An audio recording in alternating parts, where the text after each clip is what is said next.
Sengilo lifuba lekondla umphefumulo elihlelweni lwakho Our Timely Word livile lesikhathi nemprofeti Promise Shongwe ulibandla le-Chosen Generation of Jesus Christ. Busiseka.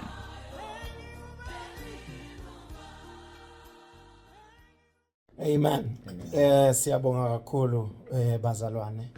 Sitawuqhubekela phambili. Siya ku 1 Corinthians chapter 1 verse 9. Amen. Nawucela ungifunzele Mr. Mabile. 1 Corinthians chapter 1 verse 9. We are just talking about the faithfulness of the Lord. Kuthembeka kwaNkulunkulu. Sikhuluma nje ngekuthembeka kwaNkulunkulu. Yini ukuthembeka kwaNkulunkulu? Kuthembeka ligama lesilijwayele lesisebenzisa onke malanga. But utawukhanza ukuthi ngeke kuliconza ukuthi lisho ukuthini. Sesiyalahlekelana nasesifika lapha. Asesithathe nangu 1 Corinthians chapter 1 verse 9 sikake asiphe nje leli verse. Ufunze kanje abazalwane. Wethembekile uNkulunkulu. Lwanibitela ebudlelwaneni nendvodzana yakhe, Kristu inkosi yethu. Amen. Amen. Read again. Wethembekile uNkulunkulu. Lwanibitela ebudlelwaneni nendvodzana yakhe, Kristu inkosi yethu. Amen.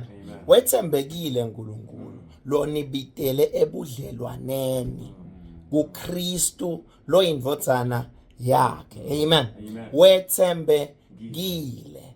Ngalamafisha akakhohlakali. Amen. Uyema kulakukhulumile kwethembeka kuma kulokukhulumile.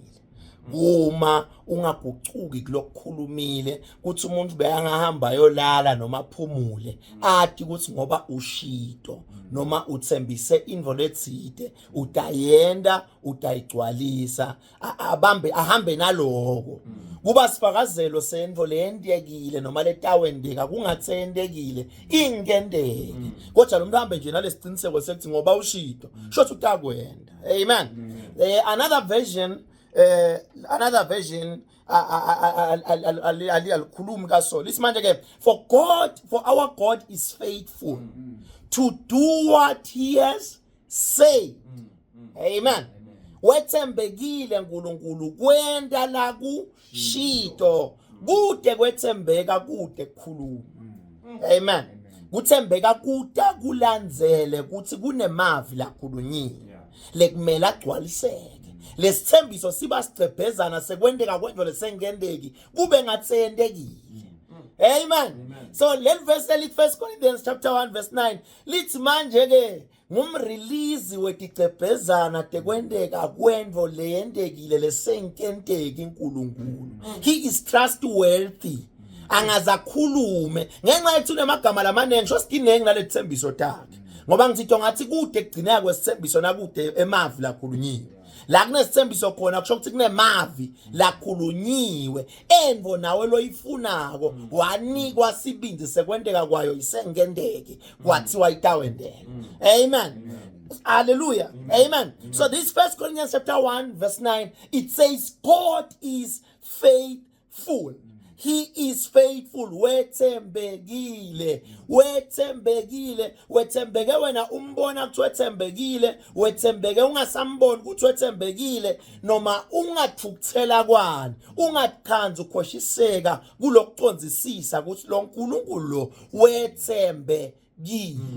Amen. Because in most cases or in most situations bantu labanenge ngetindvo labahamba tukwato batikhanza abashiyelo kwethemba kwaNkulunkulu banamathele kuma emotions nema past experiences nekwehluleka kwabo bese bakuthatha bayakweyamisa basinaNkulunkulu ufana nabo. Amen. God is not like man, akafani nemuntu. La wehluleke khona wena ungaqala ulingeke kukholwa kusinayo utawuhluleka khona. Akehluleki, wethembekile, la kukhulumile uyema kiko akugcwalise. Amen. Hallelujah. Akakhulumi kuye ngathi ngikhulumile ngawo kafishane esondweni itolo ngathi uNkulunkulu akakhulumi kuye ngeexcitement njengathi thina bantu nasibona abantu abathi kuyaye kwendeke sikhulume tindvo lesingeke sikhone kudenda sikhulunyiswe ukuthi ngifuna abani angicabange ukuthi nginje ngibe nginganjalo uNkulunkulu ude isikhathi salokho ukhuluma kuye ngalatha ukhona ukugcwalisa nekwenda akakhulumi akhulumele ukuthi uzama kuba ngcono kunalomunye ngoba akekho longalinganiswa afane naye. God is faithful. Yes, uthembekile. Khona uthi uthembekile nje mina ngihambe simeleka so uthembekile udzinga kwehla kule nkalishi loyigibele yekuthukuthela yekukathateka yekwesaba nekuthatha tindlo letikhulunywa ngilabanye abantu bese ugibheyisa uNkulunkulu udzinga kwehla kuleyo nkalishi leyo wehlele kudibana naye evini lakhe ume ngekuthi live lakhe lithi mani kanjani noma ukuthi leso siprofeto lesakhulunywa twempilo yakho ukuze sigcwaliseke wena kumele utiposition kanjani kuze lenteke lelo livilelo yena ready to deliver in what he has promised to you, but it's a state of your positioning right now. Maybe emotionally, spiritually, maybe ngekwenqondo uyambona ina khona kwenda kugcwalisa lokhu lakuthembisile yini lakukhulumile empilweni yakho lakukhulumile ngetinceku kaNkulunkulu lakukhulumile kuwe nje uwedwa nalokukholelwa ukuthi uyafuna ukuthi ukupossess maybe usambona ina khona kwenda ngalendlela lomkholelwa usitakwenda ngayo. Maybe where are you standing right now? Awukabe siyayiabandonisha in lesithembiso wahamba wayokume ekubaliseni. Because some of us are tempted by situations. We travail, we leave the promises of God. When you understand that God is faithful, you always remind yourself what He has spoken in your life. You speak it again upon your life. To an extent that electricity feels uzuve le atmosphere yalo khulunywa kwalawo mavu uphinze washo. This is Jesus Christ. The Bible says, man, he went to the synagogue and he opened the Bible. He began to kubisa lokho lobe kukhulunywa uNkulunkulu ngaye. Wathi manje umoya kaNkulunkulu wehlele tukwami. Ngicotshwe ngamoya kaNkulunkulu. Kulesikhathi sanyana kufundzisa litindzaba letimnanzi. Kulabaphuyile nakubo bonke abantu. Ngithunyiwe ngicotshiwe. Akunagcobo lalivako, akunanto lendekako lempita, but he is just simply finding his position in the words that were spoken over his life. Reminding himself to an extent where his senses are aligned to the word that God has spoken. Ah, my goodness. Hallelujah. Khona lo manje ushoks nalo kulangithembisa kona 1996 ngisho njalo ngithi solo umele wena nguwe lo ngekho enzaweni yayo awuke menzaweni yayo ukhethe kushiya lokulakuthembisa ngakathe kwendeka lento awukambona uNkulunkulu othembekile umnciphisile wamehlisa esigabeni sakhe sekuthembeka wehlela kuloko bantu abavama ukutshela kona ukuthi uNkulunkulu uyehluleka akehluleke. Luke chapter 1 verse 37 says, there is nothing impossible with God. These words were not just spoken by a man. They were spoken by an angel that stands in the very presence of the Lord. And this angel, when it spoke to Mary, it says there is absolutely nothing impossible with God. He is known in the heavenlies. Uyatiwe zulwini, uyatiwa yonke ndzawo ukuthi lona nguNkulunkulu lokude lokumehlulako. Ayikho info lengenteki kuye kude la ngehluleka kukwenda nakathi utaba nemntwana noma utawukhulelwa ungakadibani ngisho nendoda kutawuba njalo lengilozi beyisatha lesibindi ukuthi beyicondzisisa ukuthi God is faithful. Wethembekile uNkulunkulu wethembekile and listen to this bazalwane emakhaya angeteli tonihlulela noma nginibonise ukuthi anikhona kwenda kangakanani live la uNkulunkulu ngitele kutonikhuthatha ukuthi awuphinze ubuyele kulo uNkulunkulu lakuthembisa kona wakuthembisa ini awubuyele kulo moya lakuthembisa kiwo mani ngekumkholwa ukuthi utakugcwalisa lokho lakuthembise kona emndenini wakho kumfana wakho wakuthembisa kuthini uNkulunkulu kunebadali labashiye ngisho nale dethembiso ngebantu ababo. Maybe God spoke certain words over lo mfana na wasi na ubana lo mfana uNkulunkulu wakhuluma ukuthi lo mfana kutaba ngukusi nekusi but uthi na umbuka kulesikhathi sanyalo he is far opposite what God has said. Ngithi mine ungadikhanzi ukholwa lokho losokubona ngalo mfana buyele ekukhumbuleni ukuthi kodwa uNkulunkulu wathini mkhumbude kwananaye uNkulunkulu usho ukuthi inkosi wathi ngalo mntwana nami lo wathi ngale ntombazane yami washo wathi inkosi utayisebenzisa ngecast ekugcina. Speak what God has said to an extent that it it becomes alive wherever you are. Ingqondo yakhe ingalingeki ukuthi ikhanze ngamkholwa ukuthi uNkulunkulu wethembekile. Let verse lithi 1 Corinthians chapter 1 verse 9. Lithi manje ke firstly uNkulunkulu wethembekile. Secondly lithi manje ke utokwenda la kushito. Lokusokuthi lokwe uNkulunkulu wakhe iplatform lokuthiwa kwethembeka wathi asayakhile wase uyaphuma kiyo uyoma ngaphandle kulanga khona kwenda kuzabuke ukuthi ngabe lokuthembeka ngale ndlela describe ngako yini waphinza wa-add a third layer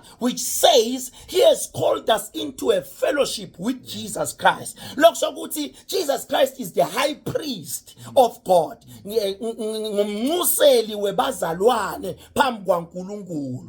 Lithi iBhayibheli manje ke inyalo sophakeme sohlethi ngesandla sanga sekudla sababe sonxusela abazalwane. Lokusokuthi he has been lithi bese kuba nelivesi lesimanje ke Jesu wahlolisiswa kutonke inhlangothi watfolakala amsulwa kude sici kwempilo yakhe waba uNkulunkulu lophelele longakanciphiseki. Lokusokuthi God has entrusted him and endorsed him ukuthi angaba imentor yebazalwane ukuthi how can we access our divine life in God through his patterns. The way Jesus Christ lived, it's how we are supposed to conduct ourselves as isibazalwane. Come to the place of rest in understanding that he is faithful.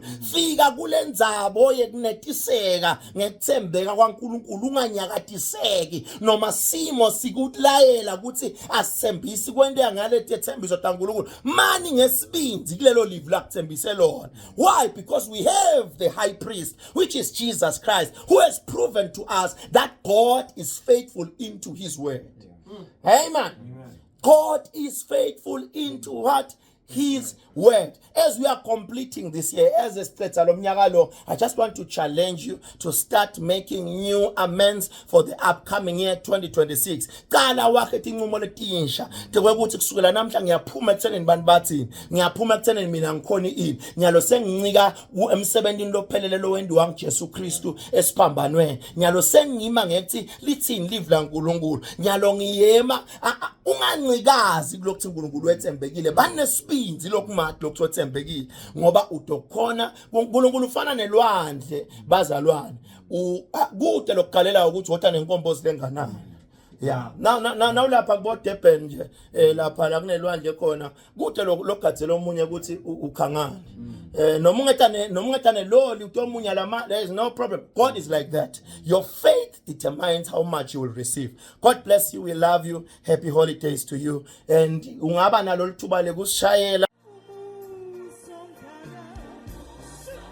Siyethemba futhi siyakholwa ukuthi ubusisekile wakuthatheka ngelive namuhla. Uma unesifiso sekuthandaza kanye nekuthola teluleko counseling sessions neProphetic Promise shaya noma ushiye umlayeto ngoWhatsApp ku76591921. Lihhovisi leMprofeti liseMbabane Eagle House Building, office number 10 Matfude Naka Railway. Hlanganyela nathi eChosen Generation of Jesus Christ njalo ngelisonto kusuka nga10 ekuseni kuya ku2 emini. Libandla liseMbabane Hilltop ngemuva kwe-waiting room yaseMhlambanyathi. Kuva kabanti vakashela likhasi lethu kaFacebook Chosen Generation of Jesus Christ with Prophet Promise. Asihlanganyele kanye elihlelweni ngemsombuluko lodako ngesikhathi lesifanako. Hlala ubusisekile.